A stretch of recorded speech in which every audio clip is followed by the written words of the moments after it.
আলাইকুম, Sabina cooking house and blog থেকে স্বাগতম। আশা করি আল্লাহর রহমতে সকলে ভালো আছেন। আজকে আমি একটি মজাদার রেসিপি নিয়ে হাজির হয়েছি, পেঁপে ফুলের ভর্তা। পেঁপে ফুলের ভর্তা অবশ্যই মজাদার একটি রেসিপি আপনাদের সাথে শেয়ার করব।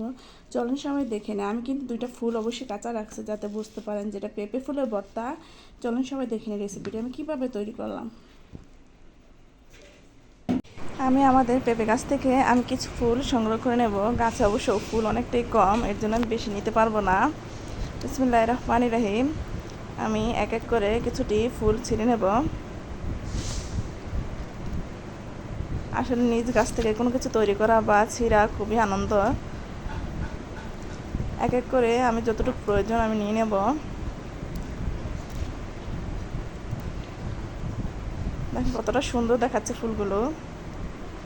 দেখেন আমি এনে অনেকগুলো পেঁপে ফুল। এবার আমি এই ফুলগুলো ভালো করে ধুয়ে পরিষ্কার করে নেব।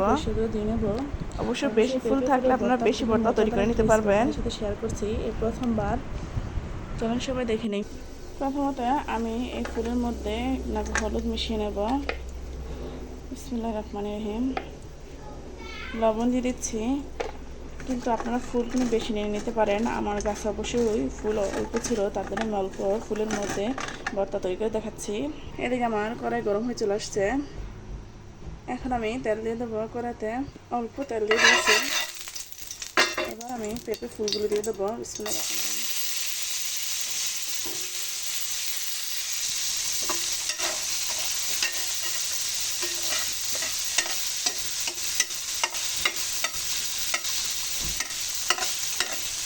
অবশ্যই মজাদার একটি রেসিপি, আপনারা অবশ্যই বাসায় এই রেসিপিটি ট্রাই করবেন। সকলের পছন্দ হবে, খেতেও খুব সুস্বাদু। আপনারা কিন্তু বেশি মানুষ হলে বেশি ফুল নিয়ে নিতে পারেন, বা পেঁপে ফুল যদি বেশি থাকে।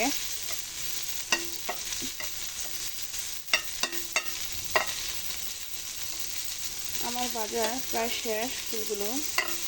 চুলাটা করে দেবো। কাঁচা পেঁয়াজ নিয়েছি ভর্তার জন্য। এবার আমি 3টা শুকনো মরিচ নিয়ে নিলাম পেঁপে ভর্তার জন্য। পেঁপে ফুলের ভর্তা দিয়ে দিচ্ছি লবণ অল্প পরিমাণে।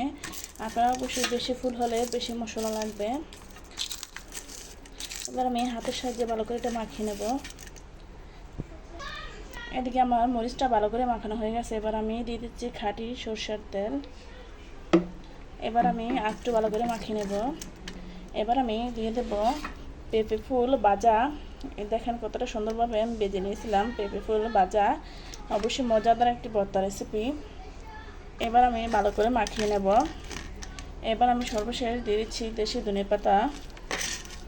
আমার ভর্তাটি বানানো প্রায় শেষ। এবার আমি পরিবেশন করে আপনাদের সাথে শেয়ার করবো। চলুন সবাই দেখে নিই।